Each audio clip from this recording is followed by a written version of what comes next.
Hi అండి, నమస్తే. Capsicum chicken curry. నేను 2 క్యాప్సికమ్లు ఇలా మీడియం సైజు కోసుకున్నానండి.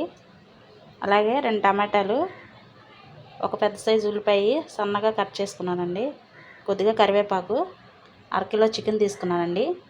ఇది ఎలా చేయాలో ఒకసారి మీకు చూపిస్తాను. చూడండి, పొయ్యి మీద గిన్నె పెట్టుకున్నాను. దీంట్లో 4 స్పూన్లు ఆయిల్ పోస్తాను. ఇప్పుడు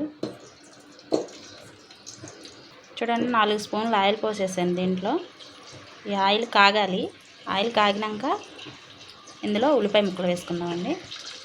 చూడండి, ఆయిల్ కాగింది. ఉల్లిపాయ ముక్కలు వేసేసుకుందాం. ఇందులో ఉల్లిపాయలు మొత్తం వేసాను కదండి, కలుపుకుందాం ఒకసారి. అలాగే ఇందులో కరివేపాకు కూడా వేసేసుకుందాం.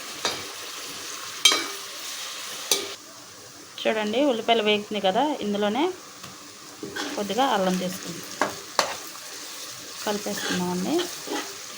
అల్లం పచ్చివాసన పోయేదాకా వేపుకుందాం. అల్లం వేగింది కదండి, ఇందులోనే క్యాప్సికమ్ టమాటాలు కూడా వేసుకున్నాం కదండి, ఒకసారి కలుపుకుందాం.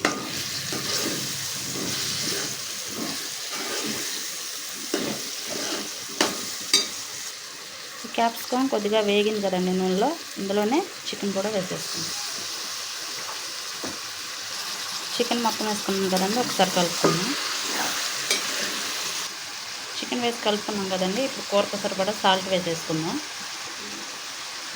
నేను 2 స్పూన్లు వేసానండి. ఇది కలుపుకుందాం ఒకసారి. సాల్ట్ వేసి కలిపేసుకున్నాం కదండి, మూత పెట్టుకుందాం. ఒకసారి మూత తెచ్చి చూద్దామండి.